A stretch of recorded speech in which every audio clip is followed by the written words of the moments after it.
slumbering child again, bewitched, bothered, and bewildered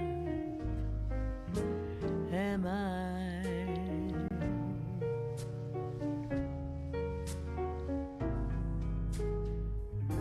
I couldn't sleep and wouldn't sleep when love came and told me I shouldn't sleep. Bewitched, bothered, and bewildered am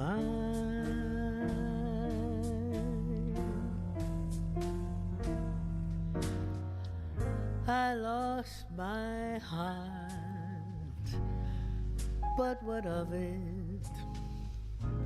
He is cold, I agree. He can laugh, but I love it. Although the laughs on me, I'll sing to him, each spring to him, and long for the day when I cling to him. Bewitched and bothered and bewildered am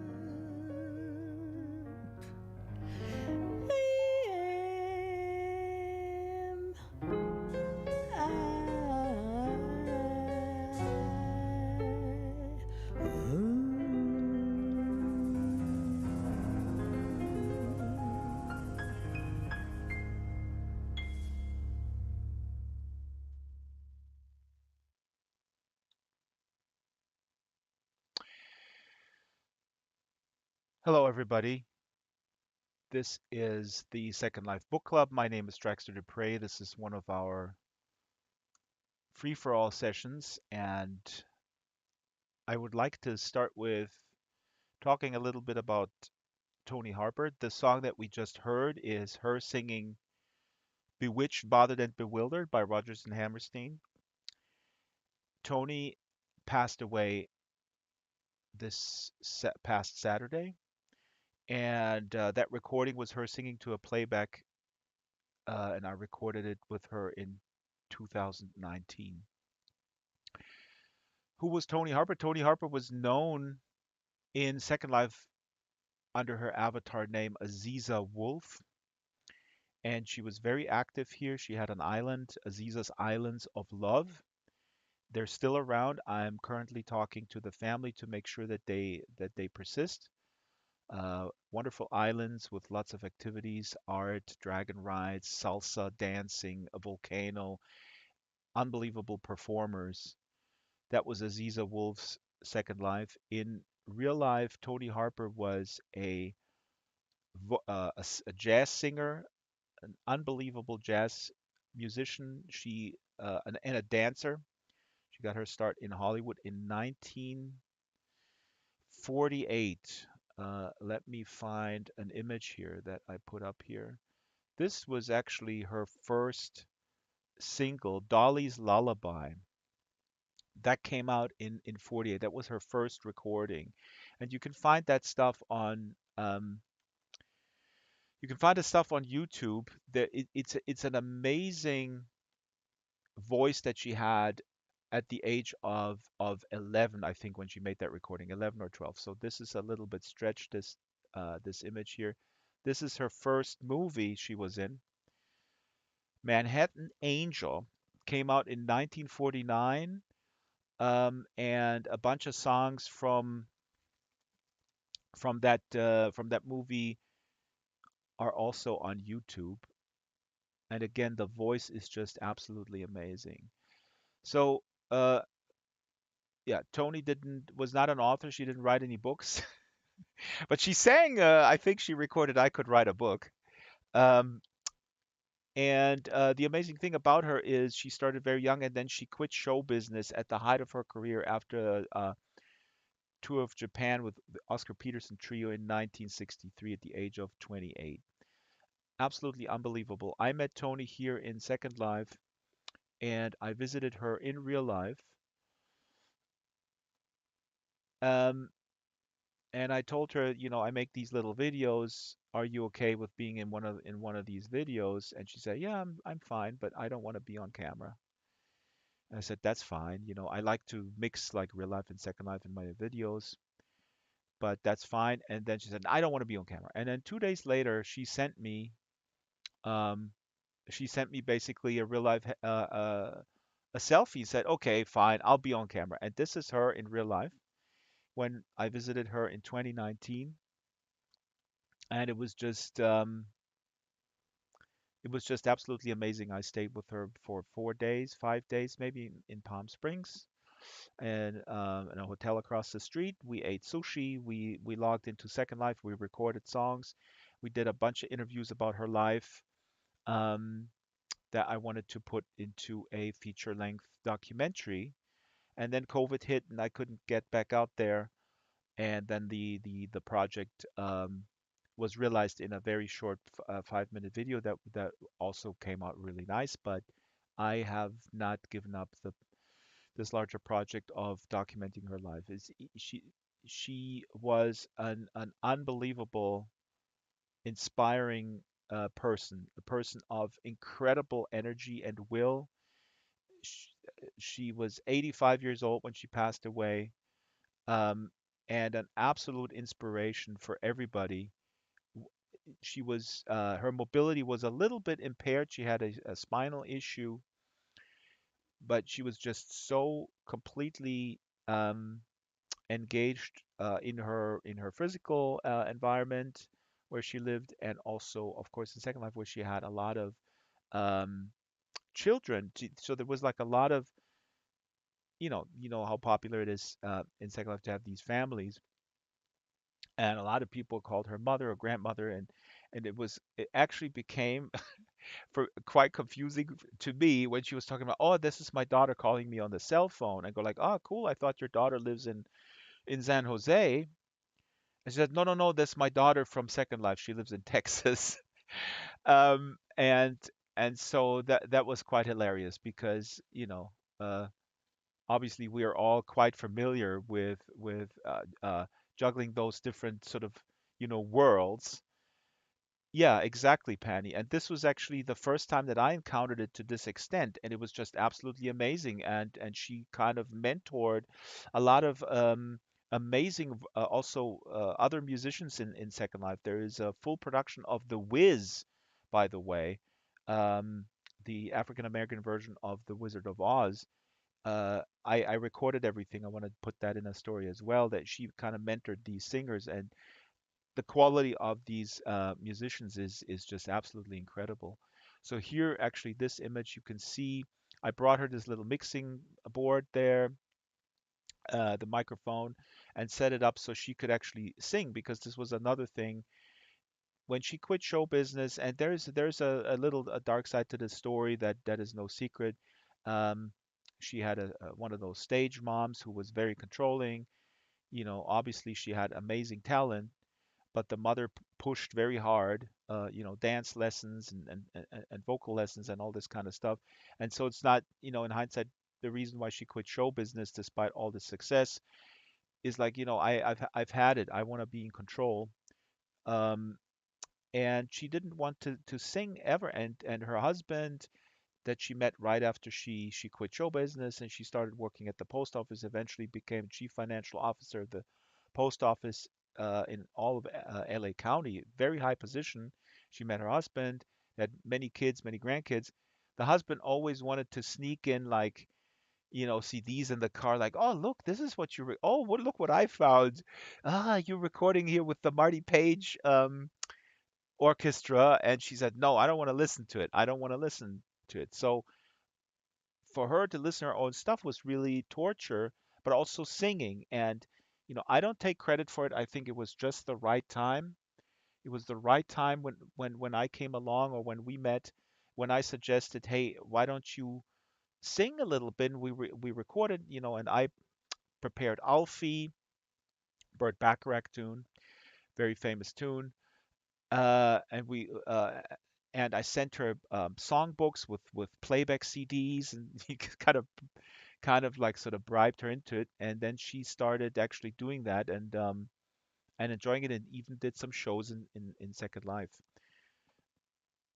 I was a catalyst at the time, but I'm certainly not taking credit for it. It could have been anybody because the time was ripe, and she just needed someone to, I don't know, confirm that, like, you are wanted, you are wanted there. The audience wants you to perform, and here's us actually performing Alfie.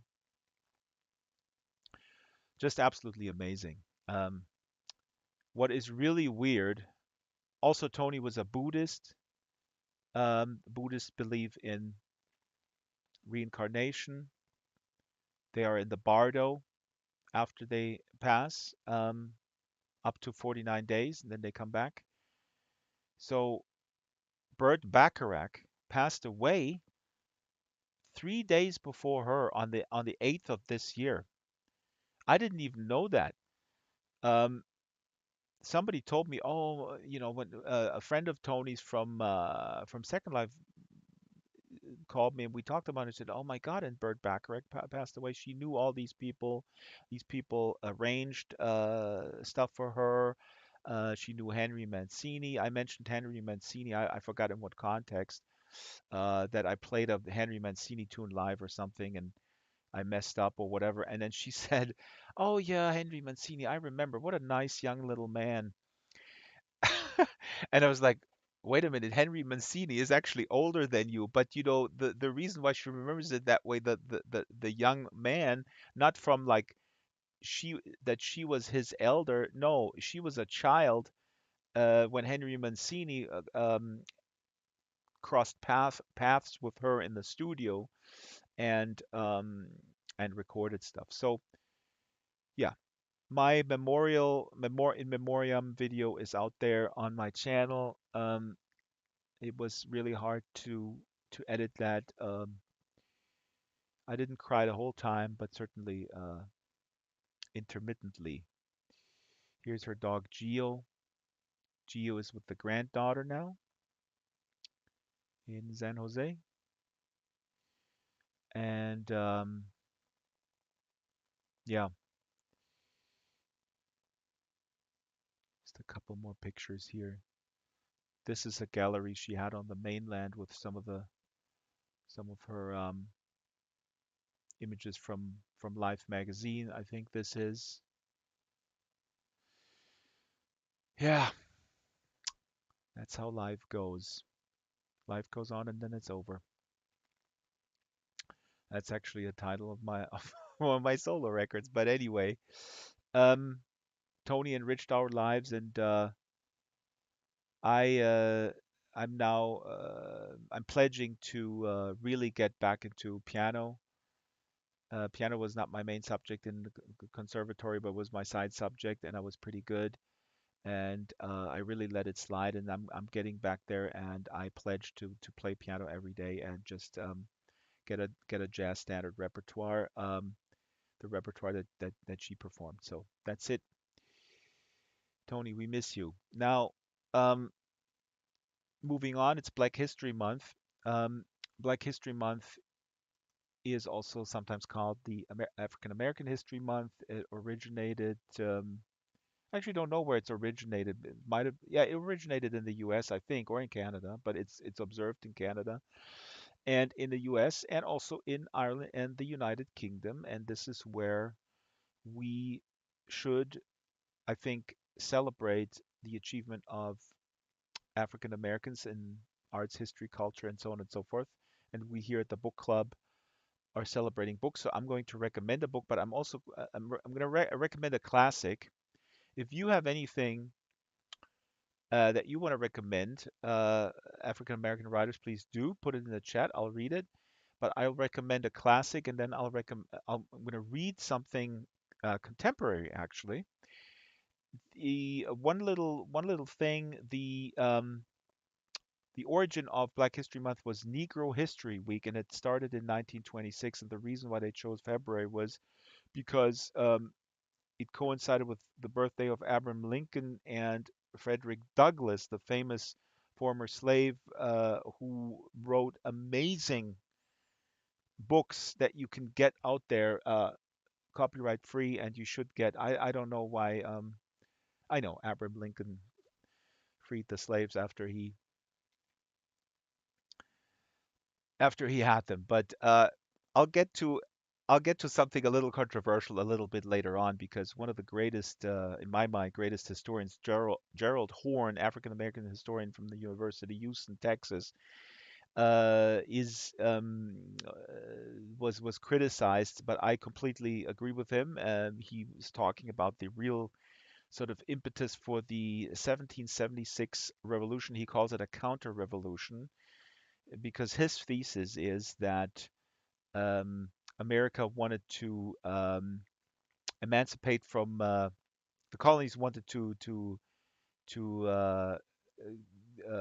split from Britain because Britain was about to abolish slavery, and the colonies realized that slavery is a huge economic factor, and they kind of want to keep doing that. That caused a lot of controversy, but I'll talk about this later. So for now, let me see, where are my slides? Um, yeah, I want to recommend a classic and see when I stream myself, I'm completely disorganized. Now I'm looking for my slides here. Ah, here we go. And we actually mentioned this the other day. This is a book, Black No More, from I believe 1932 or 33. It's hilarious. It's a fairly quick read, and it always is astonishing that books now almost 100 years old, I read stuff that is older than that, and I don't, expect it to be in the current vernacular or even the pacing. But this book has a fantastic pacing. It could have been written yesterday. I'm going to read you the blurb from the back. It's New Year's Day, 1933, in New York City, and Max Disher, a young black man, has just found out that a certain Dr. Junius Crookman has discovered a mysterious process that allows people to bleach their skin white, a new way to solve the American race problem. Max leaps at the opportunity, and after a brief stay at the Crookman Sanitarium, he becomes Matthew Fisher, a white man who is able to attain everything he has ever wanted: money, power, good liquor, and the white woman who rejected him when he was black. Lampooning myths of white supremacy and racial purity and caricaturing prominent African American leaders like W.E.B. Du Bois, Madam C.G. Walker, and Marcus Garvey, Black No More is a master of speculative fiction and a hilarious satire of America's obsession with race. I highly recommend this book. I highly recommend this book. It is really hilarious, and it is, well, it's, do I have to say that this is timely when the crazy right wingers are going nuts over critical race theory? And I mean, I'm laughing, but we are in an incredibly dangerous moment where fascism is approaching quite fast.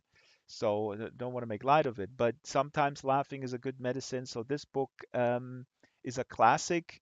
I think it's a must-read classic. The unfortunate, and I don't know, I didn't really investigate this further, but this author, it's in the introduction, the preface. Um, there's a little bit about this where the author is kind of went a little bit astray and became very conservative and quite right wing actually himself. But this book is a fantastic satire that couldn't be more timely. Now, so this is my recommendation in the African American History Month tradition. Now, oh yeah.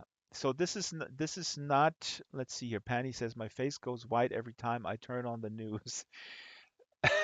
Penny, I thought well, I don't know what color of your skin is in real life. I'm already very white. Um, Now, but speaking of the news and speaking of the current moment, which is really scary and should scare everyone who is paying attention. Um, this is very strange. I mean, I'm reading Marx Das Kapital at the moment, Capital, and in this sort of serendipitous fashion almost, a bunch of books availed themselves to me, classics of socialist utopian classics that I also highly recommend. And I read three of them. They're quick reads. And let me introduce them to you. This is a book called Looking Backward, 2000 to 1887 by Edward Bellamy. This will blow your mind. So this is about a guy who lives in the 1880s, the end of the 19th century, and he's fairly rich.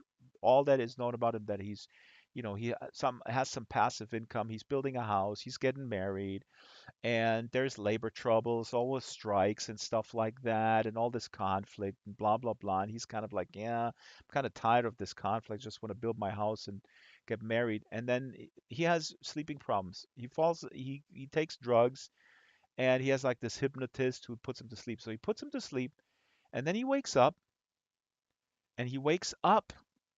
in the year 2000. Okay, and he's woken up by this doctor, and he goes like, what the hell is going on? And he immediately sees there is something weird going on. He looks out over the city. The city is Boston, but it's very different. And in the course of this book of 160 something pages, the doctor in the future, in the year 2000, explains to him how they solved the problems that arose uh, in capitalism, right?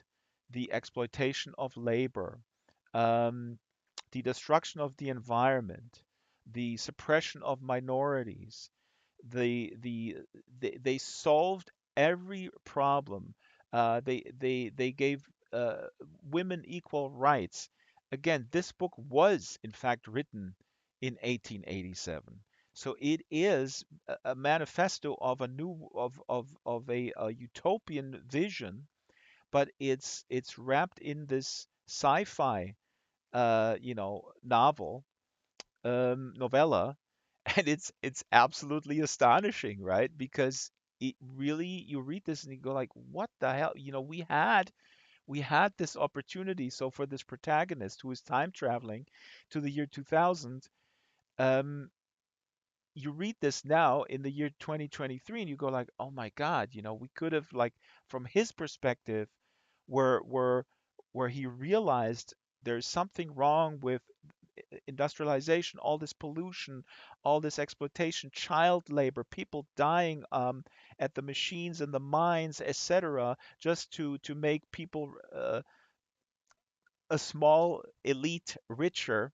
Um, he and again, from his perspective, he's very sort of self-reflective as he arrives in the future, and he hears this doctor explain everything to him.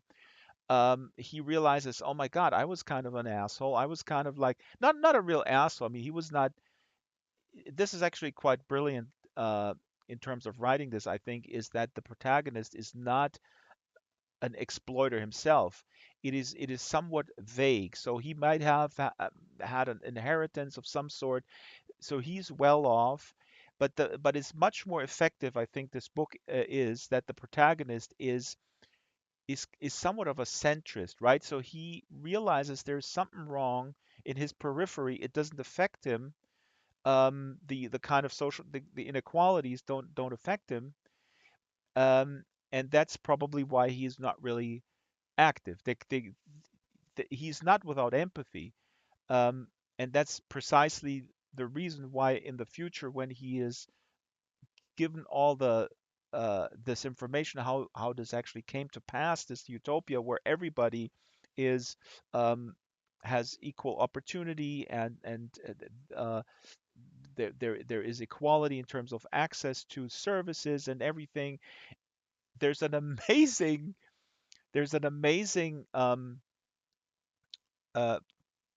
there's so much cool stuff, but one stuff where he asks like, okay, so how about goods and services, then he goes to a mall essentially, and then the mall has like everything, and then it gets delivered instantly. So it's almost like Amazon, but it's publicly run, right? So it's almost as if they go into an Amazon website, but it's a physical website. It's a mall where all the samples are there, and then they choose, and then they get it instantly. And he goes in the book. They go into enormous detail. He goes there with his love interest. He goes in there, and then they buy stuff, and it gets delivered. And he says, "Oh wow! So the supply and demand question is completely is solved. There's nothing, nothing has to be thrown away, and people don't kind of compete with each other and then realize, oh, I just did all this kind of stuff and I can't even sell it. So everything is it's a planned economy. Whatever you think of a planned economy, there's certainly legitimate criticism in the Soviet Union. It didn't really work out. There's many reasons for that, but in this book it does, and I think for a reader today, you instantly get reminded of Amazon, quite frankly. But of course, in this context, a publicly owned Amazon. But the logistics are very, very similar. Let's see here. Penny is typing something. Let me read this. We wrote utopias until two world wars killed our hope for the future. Then we started preferring dystopias. That is very true, Penny. That is kind of a spot on analysis of this. It really, and now, I mean, this has been pointed out many times, is that the dystopian, there's a certain allure to this. Obviously, dystopian novel. I mean, I enjoy my dystopian novels just like as anyone, but the problem can be that it leads to in it can lead to inaction, because then when maybe, that's what Cory Doctorow, I think, and others have pointed out. You It becomes a foregone conclusion that you think like, okay, this is going to be like, I might as well. It's almost like, you're on the Titanic, and you're reading your dystopias on the Titanic, and you go like, I might as well read as many dystopian novels before we hit the iceberg. But this book is invigorating because, you know again, the implementation of these things obviously is difficult, but Edward Bellamy, I think, did an amazing job of going into enough detail to not, gloss over like, oh, this is all so easy to implement, but not too deep into it to kind of kill the narrative, and to present it in this not in the form of a novel, I think, is really cool. So the other one that I read, and this is not the greatest cover because I actually got it free from Project Gutenberg, Herland. Now, Herland will blow your mind. Herland, and you can get this from Project Gutenberg for free, and you get it for like 49 cents, from as an ebook as well, with a decent cover. I ordered a hard copy for 6.99. Herland is insane. There's three young guys, three young men, and they walk around in the woods somewhere. They're on some expedition, and then they come upon a society run by women, and not only a society run by women since yesterday or a week or a month or a year. No, for hundreds of years. I think for 1,000 years or something. There's only women. They give birth. They're able to give birth. They're all mothers, and it is absolutely awesome. Now, this is from 1915, this novel, and what is really cool is that this was written by a woman, by Charlotte Perkins Gilman, who is famous for her The Yellow Wallpaper short story. But Herland is brilliant. So this is written by a woman, Charlotte Perkins Gilman. The protagonists are three men, and through the eyes of these three men, this society of only women is experienced. And what is hilarious, again, the setup here is brilliant. These three men have very different characters. The narrator, he's a sociologist. He's very sort of even keeled. He looks at it from with a certain sort of distance, neutral distance. Then there's another guy who is very, very hot-headed, very, very masculine, self-professed lover of women, whatever that means. Certainly respecting women, but also really kind of quote unquote with traditional values, meaning he has to conquer the women, um, and the women have their place. I mean, it's hilarious. This is also all almost as if it was written yesterday. Some of the rhetoric when the men talk to each other, the sort of the masculine guy, I think Terry is his name. He says, well, the place, and he talks to the women, and the women says, well, what do women do in your world, in your society? And Terry says, well, the women are taken care of. Women have nothing to fear. We take care of them. Oh, how is that? Everybody's taken care of? Well, yeah. And then the other guy says, well, that's not really true. There are actually poor women. Oh, poor women. So why are they poor? And so these women that they encounter in her land, they're asking all the right questions, and it's hilarious because Terry he doesn't have an answer for them. He goes like, "Well, so does is everybody a mother? Do people love their kids? Well, yeah. Um, oh, and they're all provided for? Well, there are some people who are poor. Oh, really? So I'm sure these poor people don't have kids. Well, actually, they have more kids. Oh, so why are they not provided for? And the through this juxtaposition of these three men encountering this society of women, the author Charlotte Gilman is able to really you know reveal the hypocrisy of the patriarchy, the ridiculousness, and what people tell themselves. So and then, but the third character, right? So these three men. So the one is like really like, women got to be conquered, and we give them a home, and they then make a sandwich basically and make babies. uh the other guy is very super nice guy. I think he's a botanist or something, and he wants to you know just be nice to women, and he adores them, and he puts them on a pedestal, and so that creates a little conflict as well, with sort of the independent. He's kind of bossed around a little bit by his, because then they all have partners. There's no sexual relations because the women really don't understand what that's for. Um, and of course, the masculine one is, there is one scene where he's basically towards the end where he's had it, and he kind of forces himself on his woman, and she knocks him out with a chair. It's a hilarious scene, and then they put him in a kind of a jail basically. But the cool thing is that none of these relationships, other than the narrator, are equal, right? So they're the nice guy and the domineering woman. I mean, there's there's no conflict. That it's compatible, but it's not really equal. And it's brilliant setup to explore all these different variations of relationships. Okay, and the third book, people should know this one. It's The Iron Heel. This is insane. Have I said before that things are insane? The Iron Heel by Jack London. It's 1908, and I had no idea about this book. It's very, very famous book. Again, came out in 1908.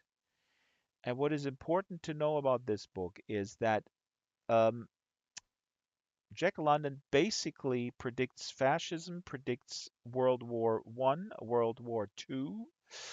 Um, it is absolutely amazing. So the concept of this book is basically that in the future, where the world is in peace, um, they have found a uh, a pamphlet after like 700 years or something of a big resistance guy by the name of Ernest Everhard, who he was a revolutionary. He was a revolutionary leader in the first revolution against the so-called oligarchy, or colloquially termed the Iron Heel. And so the narrator presents the diary of his wife who wrote this, and again the the preface is basically like, oh, we didn't know how these revolutions come to pass. We only know about Ernest Everhard, the revolutionary leader. We know this and that, but now we found basically the account that his wife wrote down, and now we know how the oligarchy came into power. And so this book dissects the the rise of a dictatorship, not only in the US, but basically globally. And again, here's also a bunch of, so this is a socialist utopia in the sense that Ernest Everhard, the leader, in the account of his life written by his wife, his love interest in the beginning, then his wife, as she observes him, this very charismatic working class, self-taught intellectual, basically, and revolutionary leader, as she observes him talking to capitalists and other leaders, he also dismantles their arguments. So in that sense, I mean, this is a dystopia ultimately in the sense that it depicts the fall of democracy and the collapse and the collusion of capital with autocratic forces. But it's a utopian in the sense that it depicts the concept of the revolutionaries, the design of the society that they want to have, and quite brilliant because again here the narrative structure is such that the protagonist, so the, the wife of Ernest Everard, as she observes her husband discussing and arguing for his cause and for his point of view with people from various different social stratosphere, from capital, working class people who who are unsure if they should join a revolution. And then it gets pretty bad. There are terror attacks. Now, one interesting concept that is depicted here quite a bit is the agent provocateur. You may have recently heard in the news that the FBI has infiltrated the Black Lives Matter movement, and has placed people in there. There's an amazing story in The Intercept just a couple of days ago. Not shocking, but still kind of like really kind of disgusting. But in this book, this plays a big role. So they're trying to mount a revolution against this oligarchy, which is basically fascism, and there's a lot of agent provocateurs placed in the revolution, in the revolutionary forces, and they're able to place bombs and then kind of blame the revolutionaries, and then they get arrested and all this kind of stuff. So it's very there's a lot of action in there. One very cool thing, one very cool concept is Germany declares war on the United States. Again, this was published in 1908. This was written in 1907. So one plot point: Germany declares war on the United States by bombing Honolulu, hmm? Pearl Harbor before Pearl Harbor. But so this act of aggression, America would say, okay, this is it. This is an act of aggression. This is now war. The war doesn't happen. Why does it not happen in the book? Because the workers and the soldiers of Germany and the United States are in solidarity, and they go on a general strike, and they basically prevent the war from happening. Now, I don't want to spoil it any further because obviously the autocratic regimes, they learn quick, and they also work across national boundaries, and then things go to shits. But I found that conceit really, really cool. So, these things like labor action, strike action, stuff like that, is depicted in the book, to very great effect. So yeah, you can hear by my excitement that this sort of trio of socialist utopian novels I highly recommend to everyone. This is just a shot in the arm of energy, not only because it's not the dystopian stuff. And again, dystopian um, fiction can be extremely entertaining. I have nothing against it, but it's also really cool to just see that in that period, end of the 19th century, beginning of the 20th century, what the zeitgeist was. What these famous writers. I mean, Jack London is a very prominent writer. The others not so much. At the time, Jack London at the time was, I think, the biggest selling American author of the period. What were they thinking about, in terms of societal construction? And that's awesome. All right, real quick, because back to Black History Month, I want to remind everyone that the Black Story Bundle from Zelda Knight. Oops, what happened? I moved my mouse. The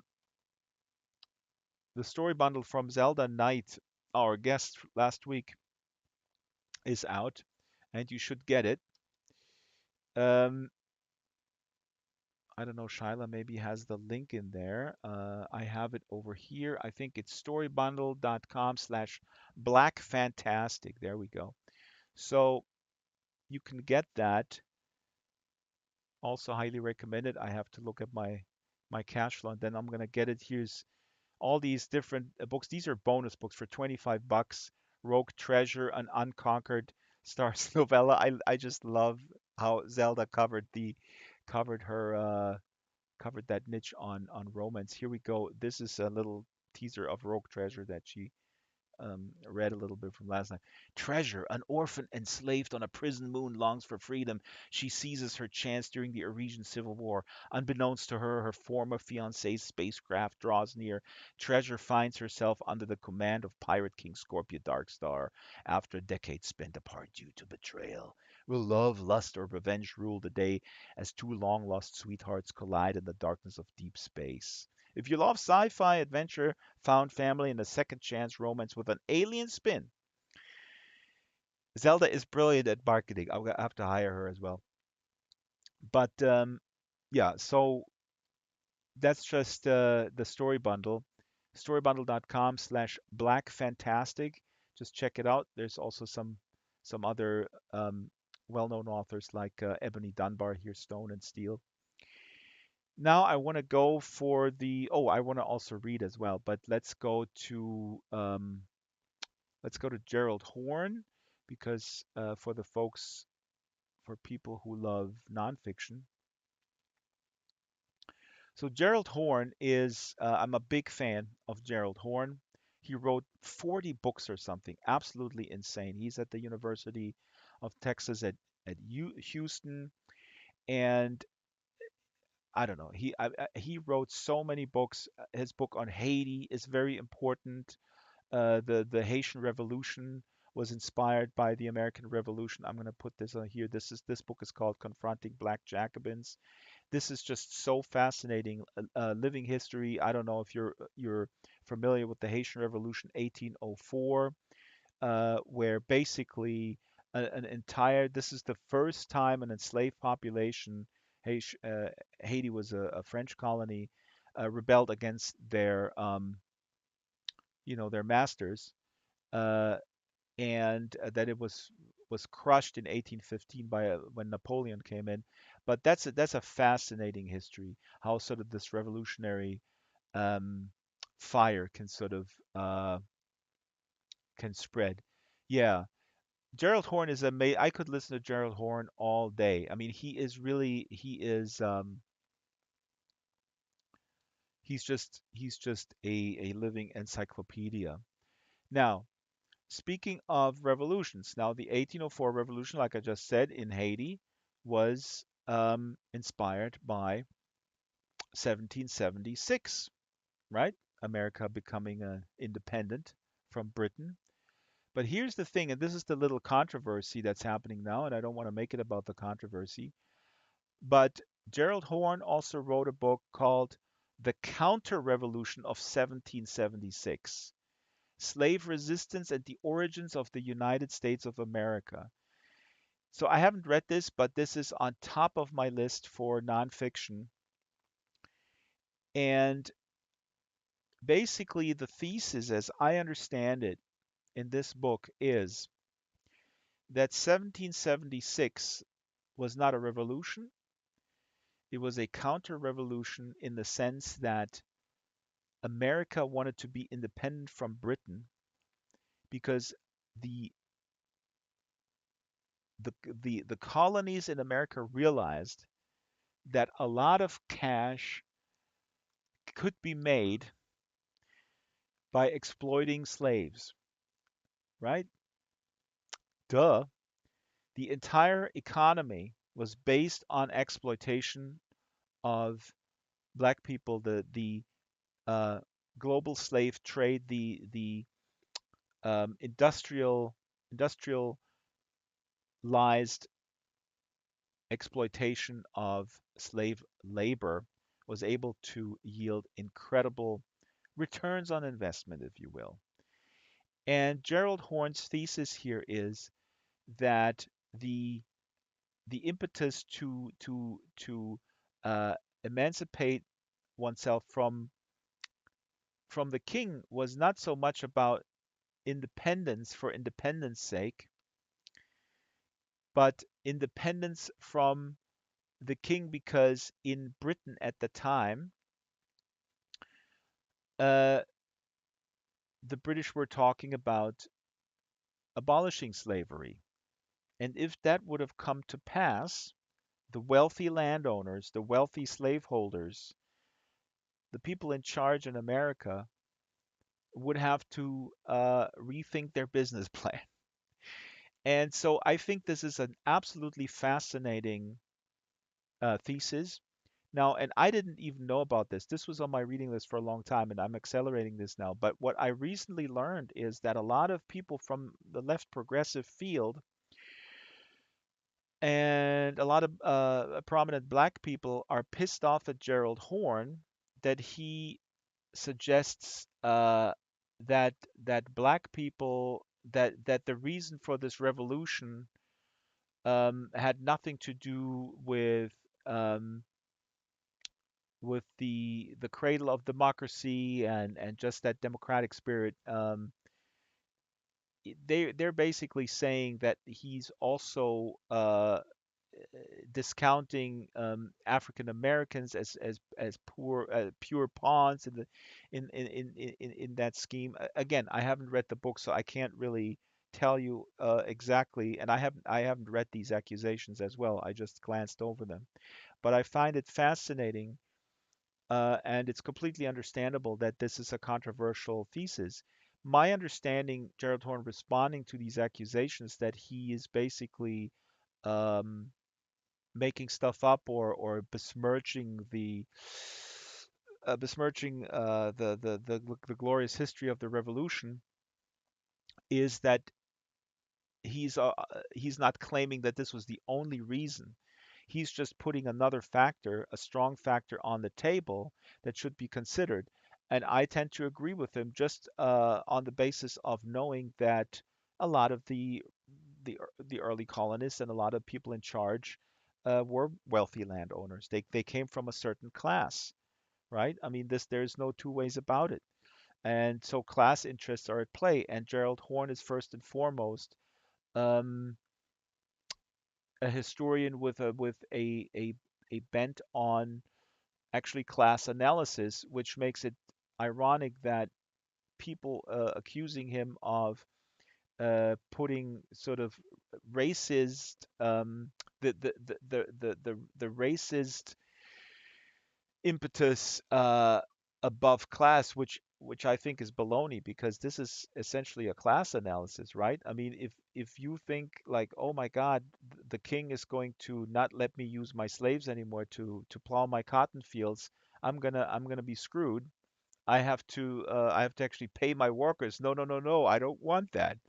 So makes total sense. I highly recommend this book, and if you're interested in reading this in parallel with me, let me know because I have it on order. It should arrive shortly. Another book of Gerald Horne. I mean, it's difficult where to start with. He actually himself recommended to start with this one, The Dawning of the Apocalypse. The Dawning of the Apocalypse. Actually, no, he says this is the second one because this is about the 16th century. So he's going further back to find the origins. Subtitle of this book: The Roots of Slavery, White Supremacy, Settler Colonialism, and Capitalism in the Long 16th Century. The other book, sorry, this is actually this one, The Apocalypse of Settler Colonialism. This is 17th century North America and the Caribbean. So this is um, that he wrote before. He calls it here The Roots of Slavery. And then I guess he realized the roots of slavery are further back, and he sort of went back and back and back and back and back. Anyway, that's my tribute to one of the greatest, if not the greatest, American historian of the current era, Gerald Horne, and you will find a lot of interviews with him. He's very good, a great conversationalist. Oh, here this is his latest book. Let's just put this out here one more time. This is called The Counter-Revolution of 1836. This is actually super fascinating. Texas slavery, Jim Crow, and the roots of U.S. fascism. Texas seceded from Mexico and then didn't want to be in the Union. And I totally forgot about this, that Mexico at the time, in the mid 19th century, had Maximilian, uh, Emperor Maximilian the First, who was a Austrian-born nobleman who was put there in place for the French who were controlling Mexican territory at the time, and then he was ousted by Benito Juarez. Who liberated Mexico, and he also abolished slavery. And the Texans, and this is similar in topic, the Texans got pissed at the new Mexican sort of progressive government after Maximilian, because for the same reason they go like, oh, we're gonna abolish slavery, and the Texans go like, no, we're making shitloads of dough with slaves, and that's why they seceded. And then Gerald Horne, I saw the interview on this book, is putting forward he ties it in with the current moment. He ties it in with why is Texas so, you know, conservative and so fast to kind of implement authoritarian ideas as compared to other states. Uh, well, it's because of this history. So I'm telling you, I know that some of you probably have the same problem that I have. Is so much interesting stuff and you don't know where to start. But gotta pick something, throw a dice or whatever. But like I said, Gerald Horne recommends to start with. Let me put this up again. This one here. But the apocalypse of settler colonialism. But I can understand if you want to start with the counter-revolution of Texas, his latest book, because Texas is in the news. Well, I don't know. I wonder why he has not written about Florida, because Florida is more in the news in the American context.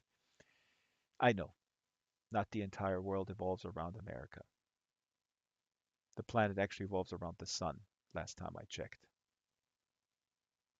not according to some Americans. Okay, now we're out of time. We got to do a tide show, but I'm going to read something contemporary for African American History Month, Black History Month. I'm going to read a short story from this book, Incomplete Solutions by Wole Talabi. Wole Talabi was on the show, and he is from Nigeria. He's also in the Africa Risen anthology. Wole is a fantastic writer. So he was here on the show. He lives in Malaysia. And Incomplete Solutions has been sitting on my shelf forever. I haven't read it, and I picked it up, and I want to read a very short story, just 3.5 pages, and it's called Parse, Error, Reset.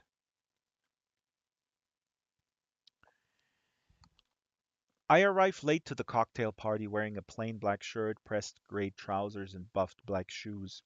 I'm not wearing the waistcoat I'd said I would when Dania first invited me to the party. I don't know why. Dania hugs me, whispering her disappointment. She'd already pre-approved what everyone would be wearing, optimized for maximum social network shareability, and does not like the unexpected deviation. I don't have enough energy to care, so I smile, forge ahead into the brightly lit penthouse, and say hello to everyone. Most of them are familiar, the usual crowd. Kiss, kiss, hug, hug, handshake, smile. Electro swing music seeps into the space softly without being intrusive, but only just. It is all wearily familiar, like my workstation. I grab a glass of port and settle into a corner of the room near two men talking. One of them is obviously an alter. I can see the electronic stria running through the whites of his eyes. I vaguely recognize him, Deinde from Human Resources. I guess he's too sick to come in the flesh, but too scared not to show up for one of Dania's events. She doesn't take it well when people don't honor the invitations. These days, your social profile is everything, even if you need an altar just to keep up with it. A hand settles on my shoulder and I turn immediately. You shouldn't stare at him like that. The hand belongs to Louisa, an elfin Brazilian expat with mottled cheeks and red hair like bloodied silk cascading down to her shoulders. She works as a technical sales rep in Dania's team, and we sort of had a thing last year. Dania did not approve, but Louisa never knew that, of course. Still, nothing lasts long in our social circle without Dania's approval. Louisa and I didn't either. Tonight she's wearing a coquelicot bodycon dress that clings to her like a jealous lover and brown contact lenses through which she stares at me, probably gauging how attracted I still am to her. Usually, every part of my body would signal an obvious yes, but today I feel nothing. I wasn't staring, I said dryly. Of course you weren't, she responds, sidling up to me and whispering, I never thought I'd see the day the Inda didn't actually come to one of Queen Dania's parties, or any other party for that matter. No matter what else was going on with him, he was always the life of the party. I kind of hope to see him here at last. Well, technically he is here, I reply. I mean, it's basically him in there, neurosocial profile and all. And once he syncs with and discards it, it'll be just like he was here. Yeah, right, she says tightly, and I remember that she used an altar last year to avoid a 22-hour flight to Brisbane. Everyone appreciates the ability to approximate being in two places at the same time. Then she asks, You've used one before? I tell her I have, actually. It's strange. The experience, everything about it, and that deadline thing is just super creepy to even think about. She's either referring to the 3-day defect disclosure deadline or the sync and dispose within 90 days deadline. Violating the former voids the warranty, and defaulting on the latter means the alter becomes a separate legal entity and can file for independence. She probably means the latter. Most people do when expressing concerns about the technology. I suppose so. She takes a sip of her drink, something brown with an olive in it. Her movement must have caught Alter Diende's eyes, because he glances up from his conversation to see us unlooking at him as hard as we can. She waits a while and then says, It's not just tonight, though. Clearly you haven't noticed. Noticed what? She watches me like she's evaluating something and then continues. Diende. He's been sending his altar everywhere, even to the office, for almost 3 months now. Did you see his last livecast post? I haven't really been keeping up with our little network lately. Warily, I tell her no. He's grown a ridiculous beard and hasn't left his house in weeks. Rumor is he's resetting. I freeze. All of a sudden, I feel exposed. Resetting is an intensely private matter, like sex or shitting or suicide. In fact, it is suicide, sort of. Louisa asks, Did you hear what I said? I exhale. Yes, I did. It's just he never seemed the type. It's a bit shocking, I say, though I might understand why, I think. I cycle back mentally and remember hearing that familiar hollow echo in Deyenda's laughter. Remember seeing the recognizable desperation behind his eyes when he smiled. I think I know the signs. Every person has two versions of themselves, the person they really are and the person they'd like to be. If those two people are different enough, and the person is self aware enough, it can cultivate a certain type of haunting, like a blanket of shadows. Some people take that and use it to drive them, to make themselves better. Some people just can't. What try as they might only fail, so they give up and start over. Custom build a better neurosocial profile, cherry pick the memories they want to outlive them, and then go quietly into that long good night, letting their alter file for independence and inherit their identity. Reset. Makes you wonder just how well you really know people, doesn't it? Louisa says, adding, I need another drink. Obviously more interested in manufacturing drama than quenching her thirst. The man Alterdinde is talking to steps away, and Daina takes his place, seemingly seamlessly. Their conversation is animated. By the time I turn, I see Louisa sashaying toward me, a parade of curves and confidence. I can tell what she wants to do, and I play along not because I want to, but because I'm supposed to. This will be a hot gossip item on our social network tomorrow, splashed and recast in dozens of livecast posts and reposts. I parse her actions as they occur, selecting appropriate responses. She reaches me. I wrap my hand around her waist. She puts her hand to my neck. I stoop slightly. Our lips embrace, her breath in mine. I kiss her as eagerly as I know she wants me to. I feel nothing. I pull away and apologize, and then I exit the penthouse. I walk home. It's just past midnight when I slide into the cool darkness of my air conditioned flat, sweating and grateful to be free of the oppressive Lagos air, heavy with heat and hope and humidity even at night. How was the party? My alter asks from his perch on the couch. He sounds just like I do. Same as all the others, I reply. It's strange talking to a variant of me with a body as close to mine as is legally required, thinking with an edited imprint of my neurosocial profile and memories.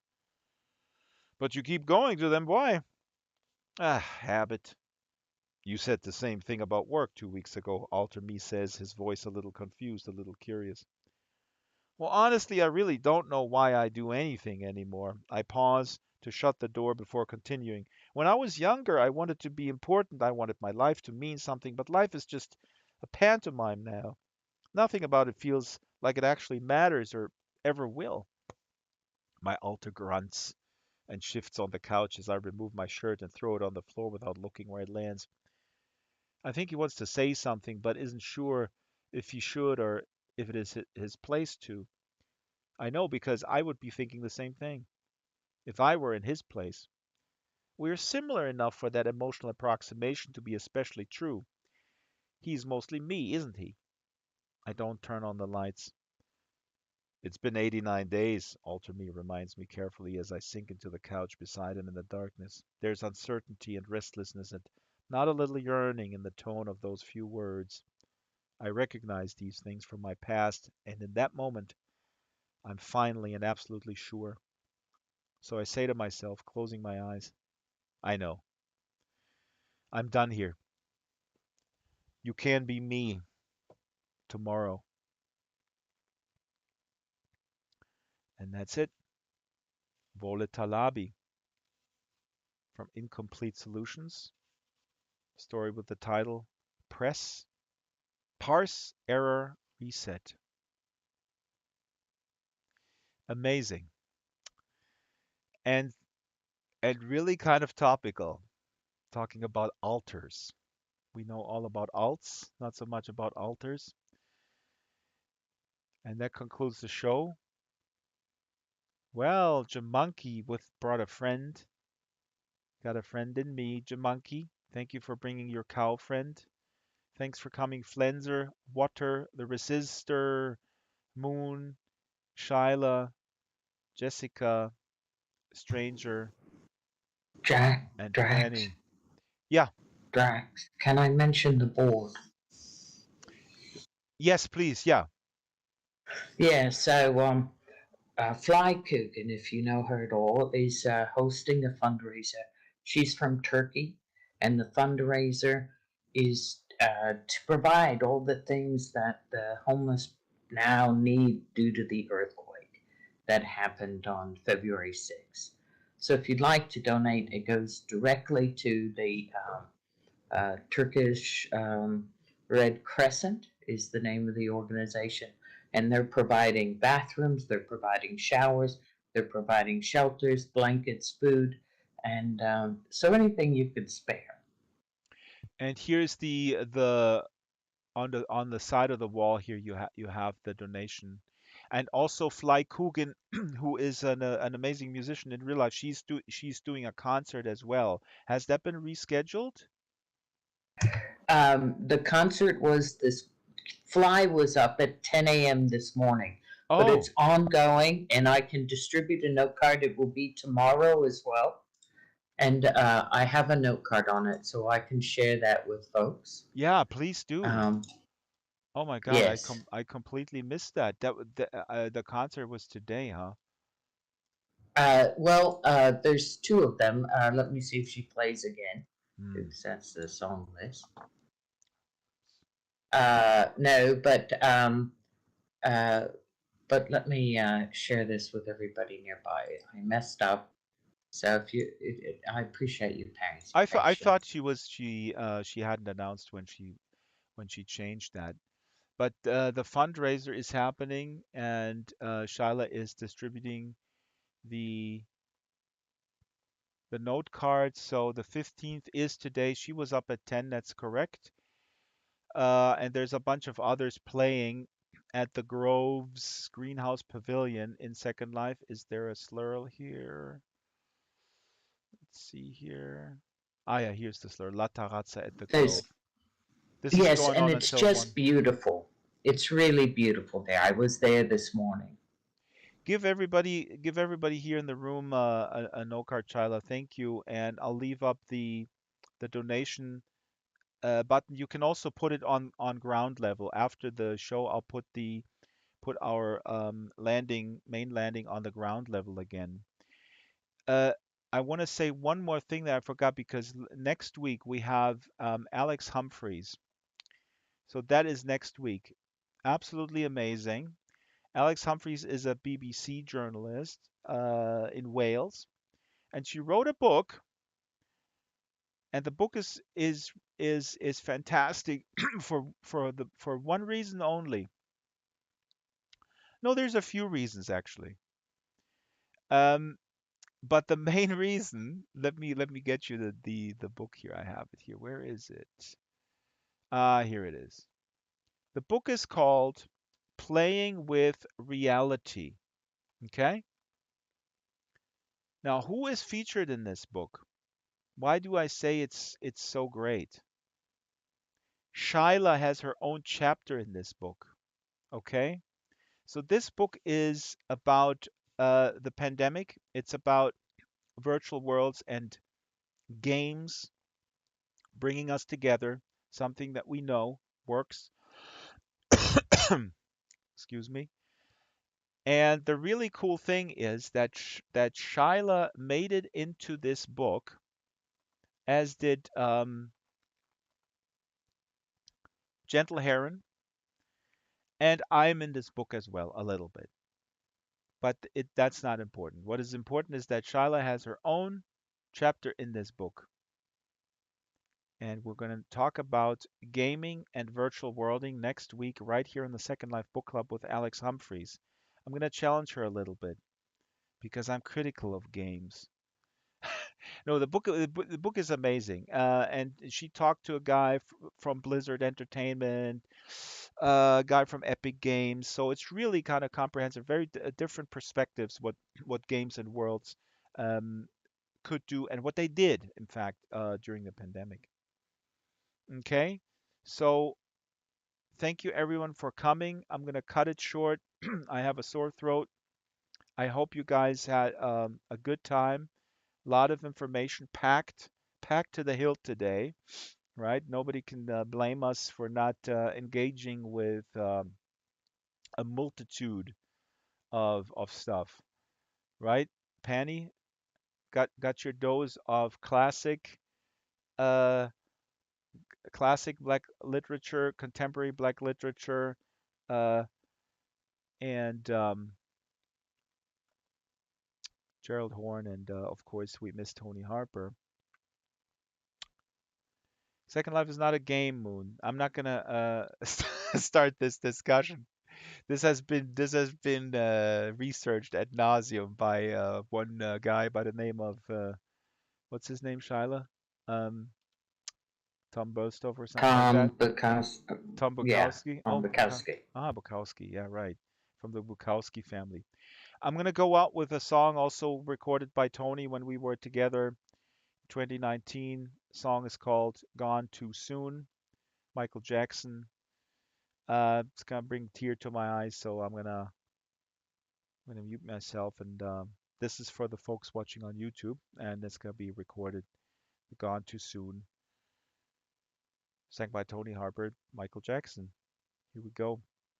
Good night.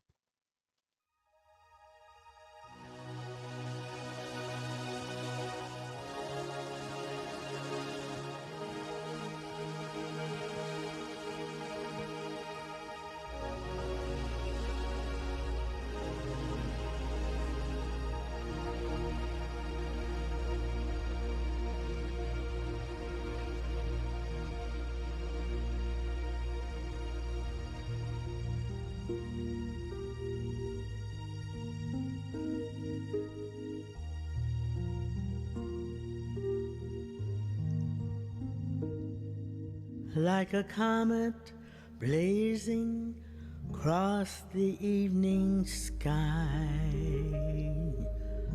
gone too soon. Like a rainbow fading in the twinkling of an eye, gone too soon.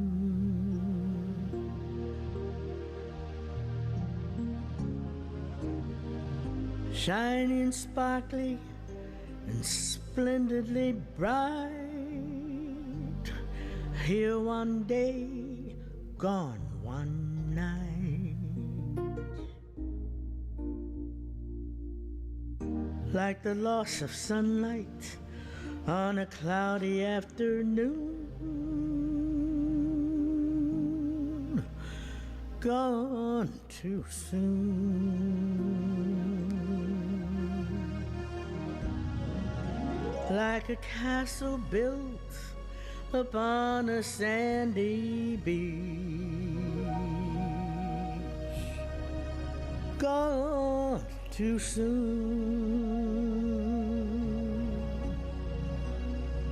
Like a perfect flower that is just beyond your reach, gone too soon.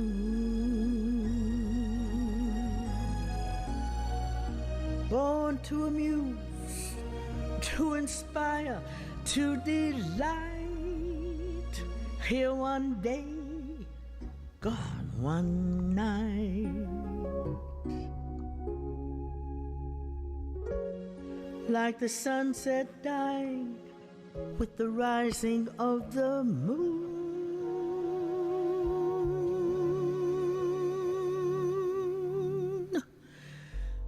gone too soon.